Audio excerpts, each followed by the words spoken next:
What's going on, folks? Rick here. I'm back with another video, and I'm here to do a quick unboxing of the LG G8 ThinQ. So now quickly, this phone wasn't even on my radar, but the main reason why I decided to pick this up was I was looking for a secondary device. I was thinking about pulling the trigger on a Galaxy S10 for review purposes and just to see if I liked that phone a little bit better than the S10 Plus.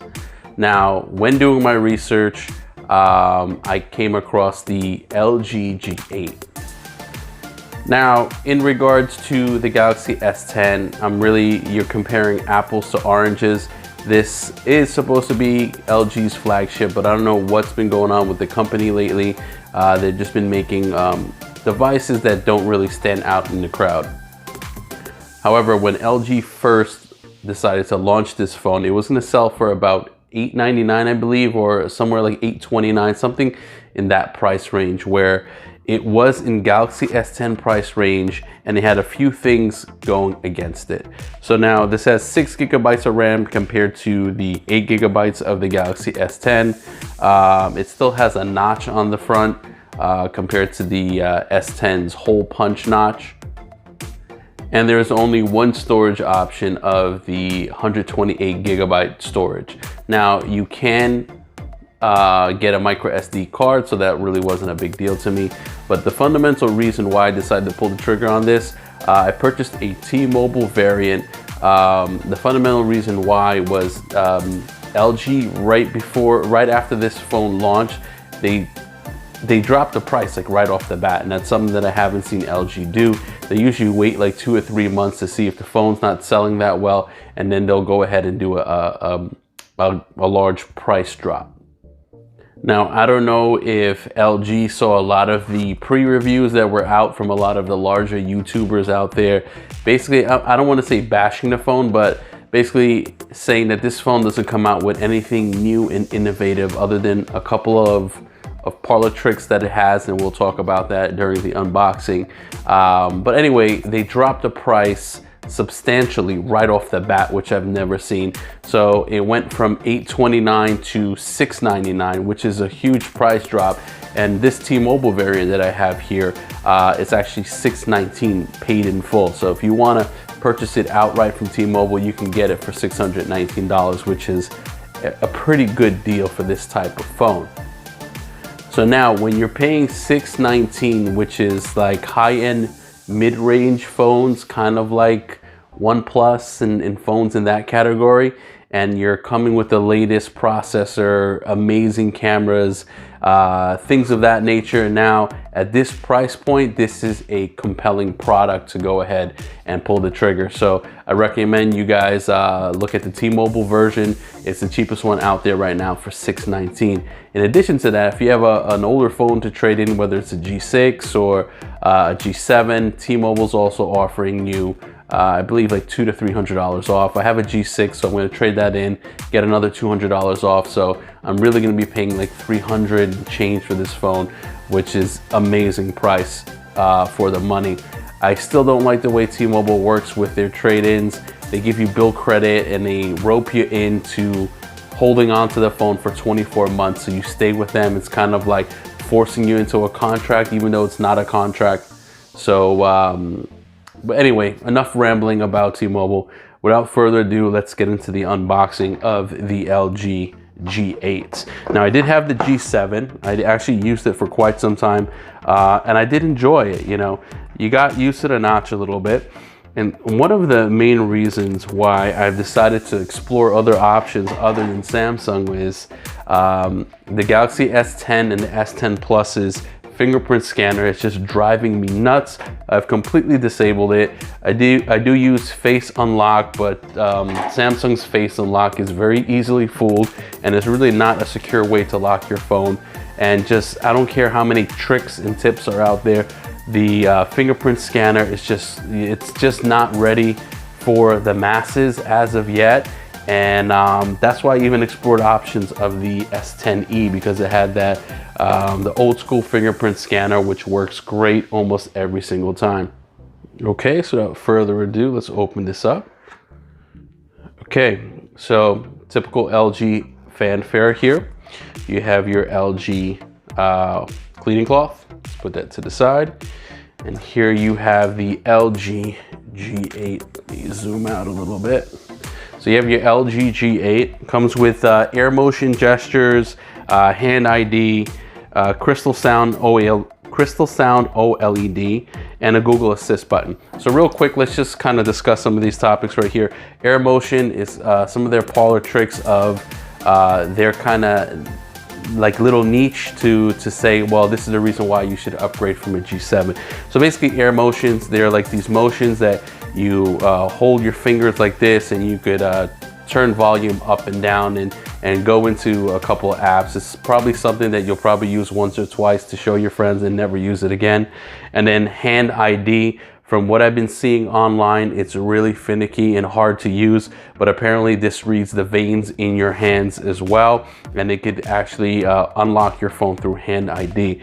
A benefit of this device, from what I've been seeing, they have a Z camera, I believe they call it, on the front, where it has facial recognition that is almost identical to Apple's facial recognition, and as secure as Apple's facial recognition as well, which is fairly quick.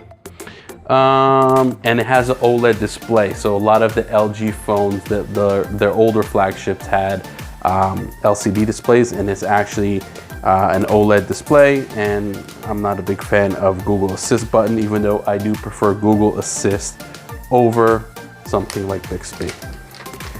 So I went ahead and purchased the black version. Let's take all these warnings and stickers off. Okay, excuse me. Okay, so I went ahead and purchased the black version. Some other facts before we actually go through a hardware tour of this. You have your front-facing camera, and then your Z camera, and then there's also no notch over here for a front-firing earpiece or speaker.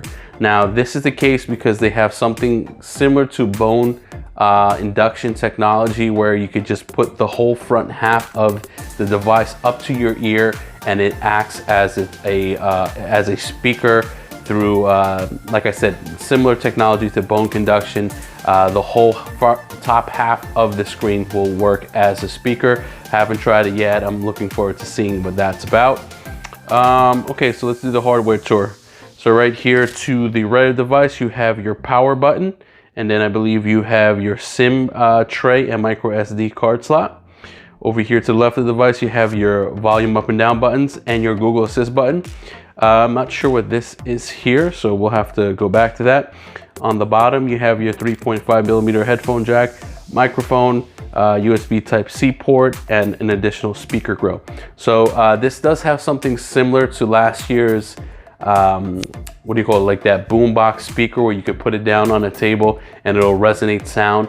For what I've been hearing, it's not as loud as last year's, but I think because you have the two speakers now as opposed to just that one. So we have to do some further testings to actually look at that as well.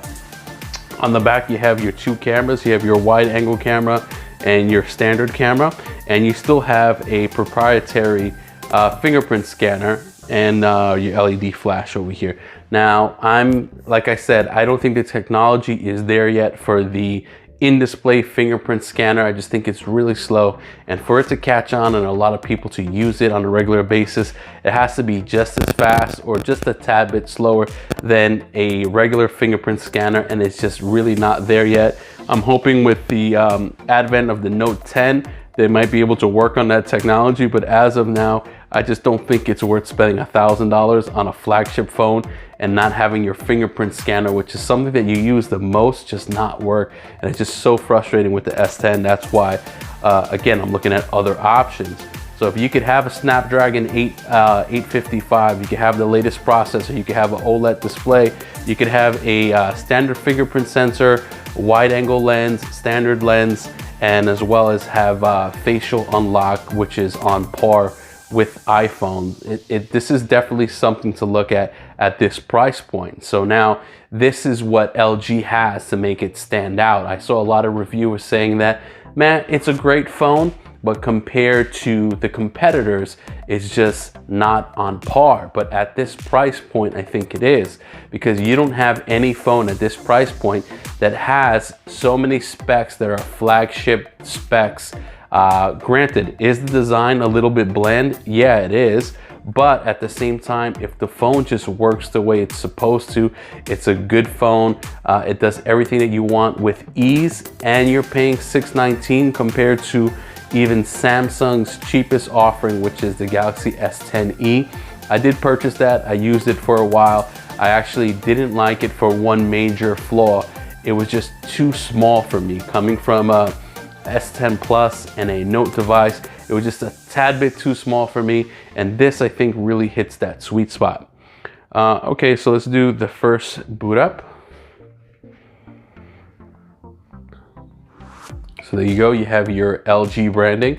I believe there's an LG G8S variant floating around there at certain other markets where it would have 3 cameras on the back as well. Again, that third camera would be that telephoto camera.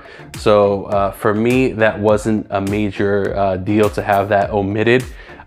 It's just, you know, if I want a telephoto, I'll just zoom in. I do understand it does get distorted with digital zoom, but I rarely use telephoto. I always use that wide angle camera when I'm trying to get better shots. So I think that's basically what most people are gonna wind up using as opposed to telephoto. All right, folks, that was my initial unboxing of the LG G8. If you have any questions, any comments, leave in the comment section below. And like an idiot, I haven't gone through the rest of the box. So before I do that, let's go through the rest of the box. You have your T-Mobile SIM card. You have LG's 2nd-year warranty. So obviously you have to register for that on LG site, and you have a 2nd year of a limited warranty. So that's also nice to see from LG. Let's see what else comes in this box. So in this box, you have your standard LG pamphlets and warranty guides and SIM ejection tool. Put that to the side as well. You have a USB Type-C cable, a little bit shorter, wish it was a little bit longer. And then you have a fast charging brick. And that's basically what comes in the box with a T-Mobile branded, or for that matter, any US carrier branded LG G8. All right, guys, now let's try this again. That was my video. If you have any questions, please leave it in the comment section below, and I'll see you guys in the next one. I'm also going to be doing an LG G8 Spigen case review, so be on the lookout for that as well. Thanks.